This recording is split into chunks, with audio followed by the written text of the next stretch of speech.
오늘 본문은 욥의 경건을 보여주는 그러한 본문입니다. 구체적인 사례를 하나 들어서 우리에게 소개해주고 있습니다. 욥의 자녀들은 각자 자기의 생일이 되면 자기 형제들을 모두 불러 잔치를 벌였습니다. 욥은 그 잔치를 마치면 참석한 모든 자녀를 불러다가 그리고 그들을 성결하게 하고 그리고 아침에 일어나서 그들의 명수대로 하나님께 번제를 드렸습니다. 욥이 자기가 이렇게 한 이유를 이렇게 말합니다. 혹시 내 아들들이 죄를 범하여 마음으로 하나님을 욕되게 하였을까 함이라라고 합니다. 오늘 설교는 욥이 하나님께 번제를 드린 이 말씀, 이걸 통하여서 하나님께 드리는 예배라는 관점으로 말씀 나누고자 합니다. 오늘 본문에서 첫 번째 살펴볼 것은 욥이 자기 자녀들을 위해서 번제를 드리기 전에 그들을 먼저 성결하게 하였다라는 점입니다. 구약의 성도들은 제사를 드리기 전에 자기의 몸을 성결하게 해야 했습니다. 그래서 성결하게 한다라는 것은 다른 말로 하면 또 거룩하게 한다 이런 의미도 됩니다. 또 문자적으로는 자기를 구별한다 이런 의미도 있습니다. 하나님께서 제사를 드리려는 자에게 이렇게 성결을 요구하신 데에는 몇 가지 목적이 있다고 여겨집니다. 첫 번째로는 이 제사에서 요구되는 이 성결은 죄인이 죄사함 받아 그리고 죄사함 없이는 거룩하신 하나님께 나아갈 수 없다는 것을 이렇게 알려줍니다. 우리 자신만 바라본다면 우리에게는 하나님께 나아가 예배드릴 자격을 우리가 찾을 수 없습니다. 왜냐하면 하나님은 거룩하신데 우리는 여전히 죄성이 있고 또 실제로 또 죄를 짓는 죄인이기 때문에 그러합니다. 그러나 흠 없고 점 없는 어린 양 같은 우리 주 예수 그리스도께서 하나님 앞에서 우리의 죄가 완전히 사함받게 하기 위하여서 자기의 그 보배로운 피를 흘려서 우리의 죄값을 이미 다 모두 치러 주셨습니다.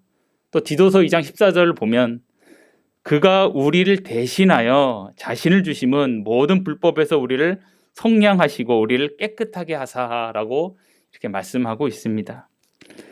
그래서 우리가 여전히 좀 부족한 죄인임에도 하나님께 나아가 이렇게 예배 드릴 수 있는 것은 우리가 온전하기 때문이 아니라 바로 우리 주 예수 그리스도께서 우리를 대신하여 죽기까지 하나님께 복종하신 그 값으로 말미암아 우리가 죄사함 받았고 그리고 하나님의 자녀가 되는 권세를 얻었기 때문에 그러합니다.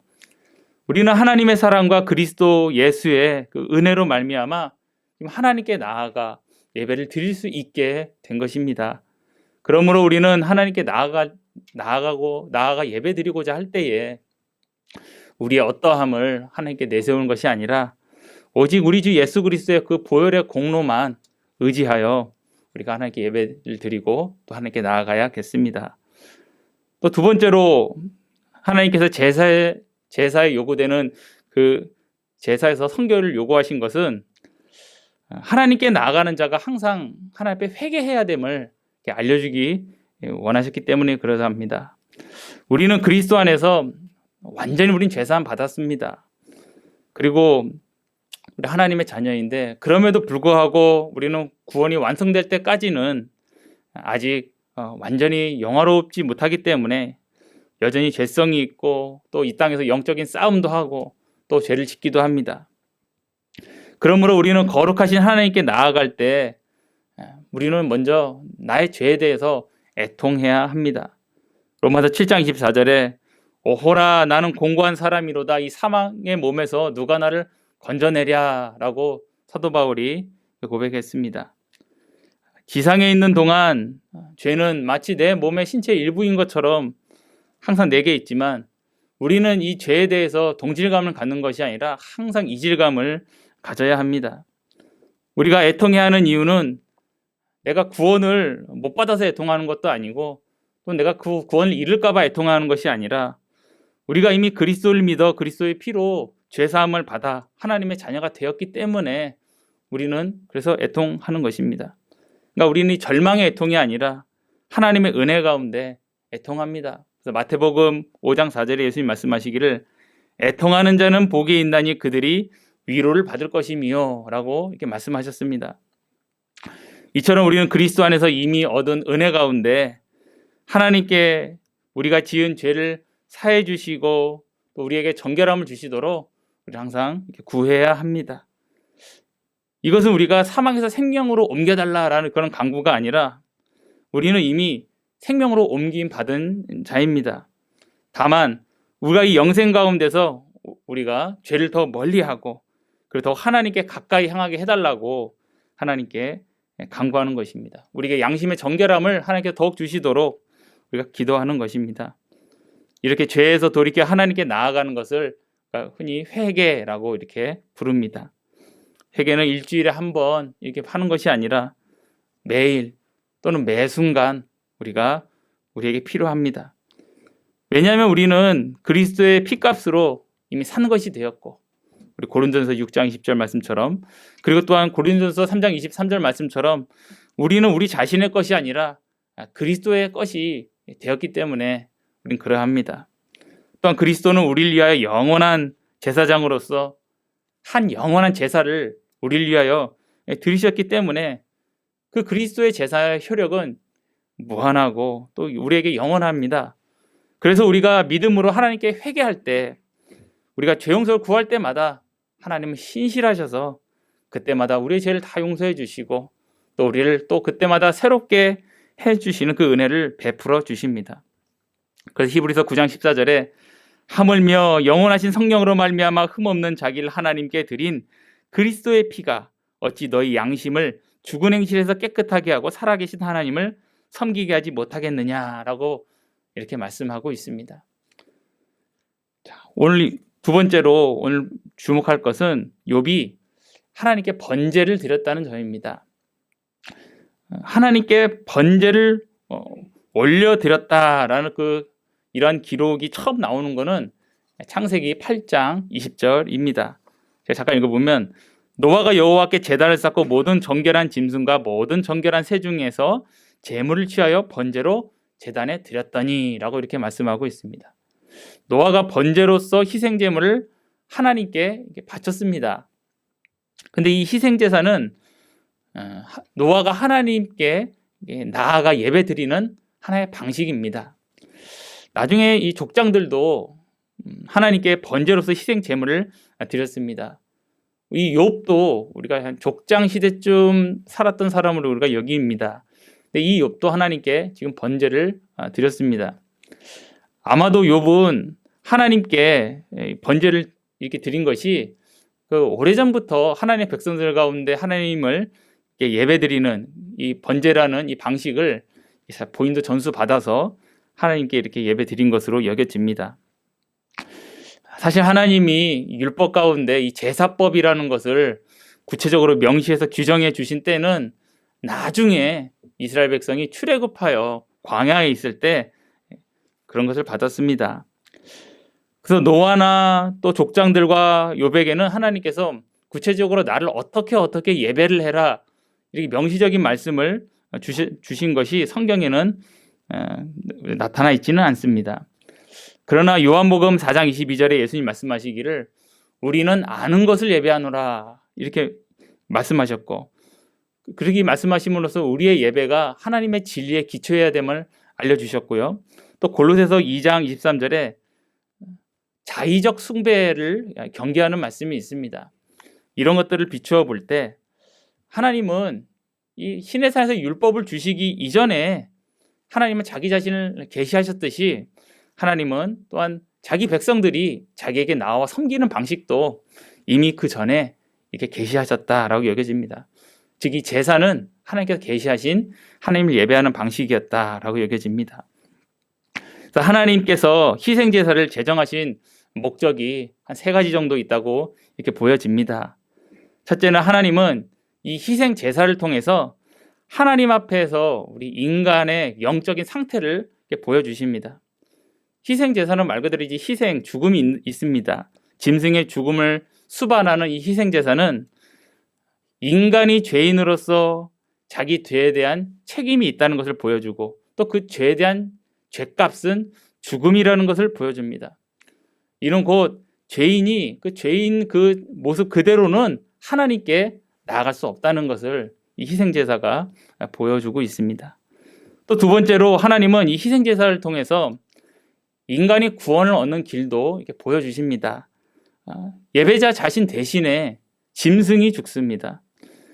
이런 희생제사는 바로 대속자가 죄인을 위하여 죽으심으로 죄인이 하나님께 나아갈 수 있는 길이 열리게 됨을 우리에게 보여줍니다. 이 대속자는 바로 우리 주 예수 그리스도이십니다. 그분은 참 하나님이시고 참 사람이시고 그 예수님이 우리의 구원을 위해서 사람으로서는 우리의 죄값을 치르시기 위해 죽으시고 또 하나님으로서는 우리의 영생을 위하여 죽음을 이기고 부활하셨습니다. 그래서 하나님은 구약 시대에는 이 희생 제물을 바치게 하심으로써 그 구약 백성들이 이 대속자의 영원한 속죄 제사를 소망하게 하셨고 또 구약 백성은 그 대속자를 믿음으로 구원을 이렇게 받았습니다. 또 세 번째로 하나님은 이 희생 제사에서 대리적인 죽음을 이렇게 보여주심으로써 이 제사 드리는 자가 이 겸손과 이 감사의 마음을 가지고 하나님께 이렇게 나아오게 하십니다. 우리는 하나님께 우리도 예배드리고자 할 때 바로 이러한 겸손을 하나님께서 찾으십니다. 하나님 앞에서의 겸손은 우리 나 자신을 이렇게 억지로 이렇게 비하하는 그런 겸손이 아니라 바로 우리 자신을 하나님께 그대로 인정하는 것입니다. 우리의 연약함, 우리의 더러움, 우리의 추함, 나의 그 모습 그대로를 하나님께 그대로 인정하는 것이 우리의 겸손입니다. 하나님 앞에서 완전히 무결한 자처럼 당당하게 예배드릴 수 있는 자는 아무도 없습니다. 그래서 우리는 하나님 앞에 예배드리기 위하여 기도드릴 때 그 자리에 앉으면 먼저 회개 기도부터 우리가 나오게 되는 것입니다. 또한 우리는 하나님 아버지 앞에 이 회개의 은혜를 누리도록 이미 그리스도 안에서 하나님의 자녀가 되어 그 영생을 누리고 있기에 우리는 또한 하나님께 또 무한한 감사의 그런 또 예배를 우리는 또한 드려야 합니다. 그리스도가 우리의 영원한 제사장이시고 또 우리를 위하여 단번에 그 영원한 희생 제물이 되셔서 우리가 그 그리스도로부터 영원한 정결함, 영원한 성결함, 영원한 거룩함을 우리가 얻게 되었습니다. 그리하여 우리는 그리스도 안에서 영원히 하나님께 나아가고 또 그분과 교통하고 하나님을 예배드릴 수 있게 되었습니다. 이처럼 예수 그리스도의 제사를 통하여서 우리가 하나님께 감사의 제사를 드릴 수 있게 되었습니다. 그러므로 우리도 하나님께서 우리로 하여금 예배드릴 수 있게 하셨으니 그리스도로 말미암아 예배드릴 수 있게 하셨으니 우리가 감사의 제사로 하나님께 제사 드린 것이 마땅하겠습니다. 오늘 마지막으로 이제 결론입니다. 이처럼 성경 말씀을 믿음으로 하나님을 알고 또 나 자신을 아는 가운데 그리스도 안에서 하나님께서 약속하신 그 하늘의 신령한 복을 구하는 예배가 오늘 예수님 말씀하신 영과 진리로 드리는 예배입니다. 히브리서 11장 6절을 보면 믿음이 없이는 하나님을 기쁘게 하지 못하나니 하나님께 나아간 자는 반드시 그가 계신 것과 또 그가 자기를 찾는 자들에게 상 주시는 이심을 믿어야 할지니라 이렇게 말씀합니다. 믿음이 없이는 하나님을 기쁘시게 하지 못한다고 했는데 바로 우리는 그 하나님을 믿음으로써 예배를 드립니다. 이것이 바로 진리로서 드리는 예배입니다. 또 우리는 영으로 예배를 드립니다. 바로 우리가 드리는 예배는 내 예배 드리는 겉모습이 어떤 기준에 충족했다고 해서 우리가 만족할 그런 예배가 아니라는 것입니다. 왜냐하면 하나님은 영이시고 또 하나님은 우리의 중심을 보시기 때문입니다. 그러므로 하나님이 성경 말씀을 통해 그리스도 안에서 우리에게 약속하신 하늘의 신령한 복을 우리가 응시하며 그리고 우리가 하나님 주신 그 정직한 양심으로서 하나님께 우리가 또한 예배를 드려야겠습니다. 이처럼 우리는 그리스도 안에서 우리는 성결함을 얻었고 또 하나님께 나아가 예배 드릴 수 있는 은혜를 지금 누리고 우리가 있습니다. 그래서 하나님께 나아가 예배 드리는 은혜를 누리는 우리는 우리에게 하나님께서 또 이렇게 말씀하십니다. 로마서 12장 1절에 너희 몸을 하나님이 기뻐하시는 거룩한 산 제물로 드리라. 이는 너희가 드릴 영적 예배니라 라고 말씀합니다. 우리가 이렇게 주일에 드리는 예배는 일주일 전체의 삶의 예배로 이어져야 합니다. 우리가 우리의 모든 삶에서 하나님을 어떻게 영화롭게 해야 하는지를 우리가 꼭 알아야 합니다. 왜냐하면 하나님이 우리를 창조하신 이유가 바로 우리를 하나님을 영화롭게 하는 것이고, 또 우리가 이 땅에서 사는 이유가 하나님을 영화롭게 하는 데 있기 때문에 그러합니다. 그러므로 우리는 우리의 삶을 하나님께서 기뻐하시는 거룩한 산 제물로 드리기 원한다면 나의 이 미약한 삶을 통하여 하나님을 찬미하고 또 하나님을 영화롭게 하고자 하는 그런 열심을 우리가 하나님께 구해야겠습니다. 또 우리는 하나님의 영광을 비추어야지 오히려 그걸 가리어서는 안 되겠습니다. 왜냐하면 우리는 하나님의 형상이고 또 우리는 하나님의 자녀입니다. 하나님은 우리를 하나님의 형상으로 만드셔서 우리를 통하여 하나님 자기 영광을 비추기를 원하십니다. 그러므로 하나님이 우리를 이 세상에 보내신 이유를 우리가 알게 되는 그 은혜를 우리에게 주시도록 우리가 또한 구해야겠습니다. 주님이 오실 때까지 우리가 그 하나님을 찬양하며 또 하나님의 다스리심을 받으며 또 범사를 통해서 하나님께 우리가 복종하게 해달라고 또 우리가 기도해야겠습니다. 기도하시겠습니다. 거룩하고 자비로우신 하나님 아버지, 오늘 저희들이 욥이 하나님께 하나님 앞에 성결하게 하고 번제를 드린 이 말씀을 통하여 우리가 그리스도 안에서 성결함을 얻고 또 그리스도의 그 영원한 속죄제사를 통하여 우리가 하나님께 나아가 교제하는, 그리고 또 하나님께 감사의 예배로 우리의 삶을 또한 드리는 이런 말씀을 함께 나누었습니다. 하나님 아버지, 하나님께서 이 땅에 저희를 보내시고 또 그리스도를 보내신 목적이 우리를 통하여 하나님 영광을 받으시기를 원함인 것을 압니다. 주님, 저희의 모든 것을 통하여서, 저희 미약한 저희를 통하여서 하나님 큰 은혜 베푸시어 저희가 하나님께 영광을 올리고 하나님을 찬양하는 삶 될 수 있도록 한 주간도 저에게 큰 은혜 베풀어 주시고 이끌어 주시옵소서. 감사드리며 살아계신 예수님의 이름으로 기도 올리옵나이다. 아멘.